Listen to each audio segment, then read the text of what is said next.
बिस्मिल्लाहिर्रहमानिर्रहीम। अस्सलाम वालेकुम। सामईन करام, जब राबिया बसरी रहमतुल्लाह अलैहा के शोहर का इंतकाल हुआ तो उसके बाद हसन बसरी रहमतुल्लाह अलैह अपने चंद अहबाब लेकर हज़रत राबिया बसरी के पास गए और मिलने की इजाज़त चाही तो उन्होंने इजाज़त दे दी और एक पर्दा दरमियान में हाइल कर दिया और उसके पीछे बैठ गईं।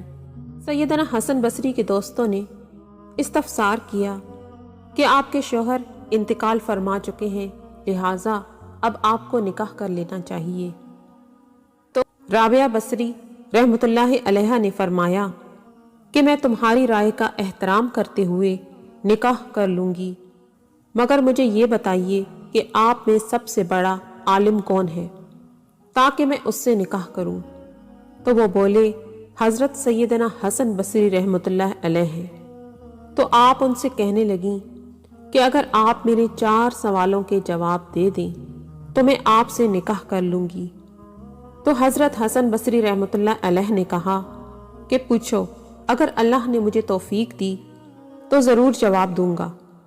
सामाईन कराम, हज़रत राबिया बसरी ने फरमाया, बताइए कि फ़कीही इल्म क्या कहता है कि जब मैं मर जाऊंगी तो दुनिया से मुसलमान जाऊंगी या काफिर।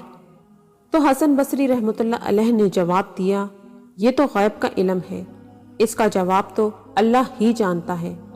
इस पर हज़रत राबिया बसरी ने दूसरा सवाल पूछा कि जब मुझे कब्र में रखा जाएगा तो मैं मुनकिर नकीर के सवालों के जवाबात दे पाऊंगी या नहीं।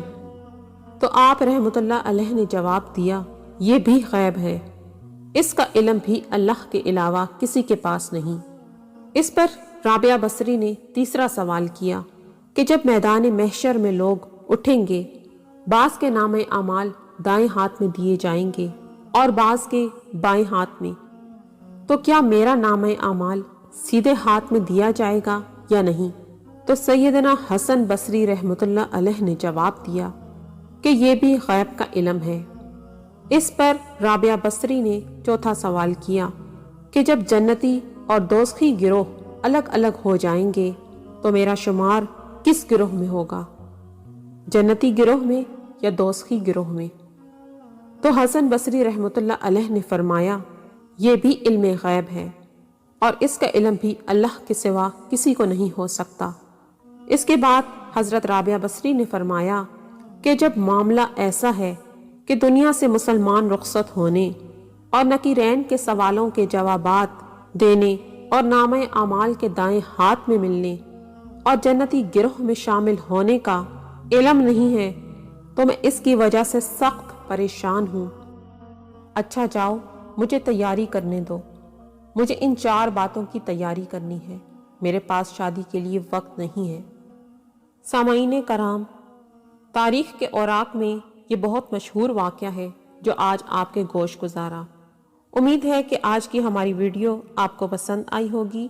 हमारी वीडियो को लाइक और शेयर करें और अगर चैनल पर नए हैं तो चैनल को सब्सक्राइब कर लें। नई वीडियोस के नोटिफिकेशंस के लिए बेल आइकन को ज़रूर दबाएं। जज़ाकल्लाह खैर।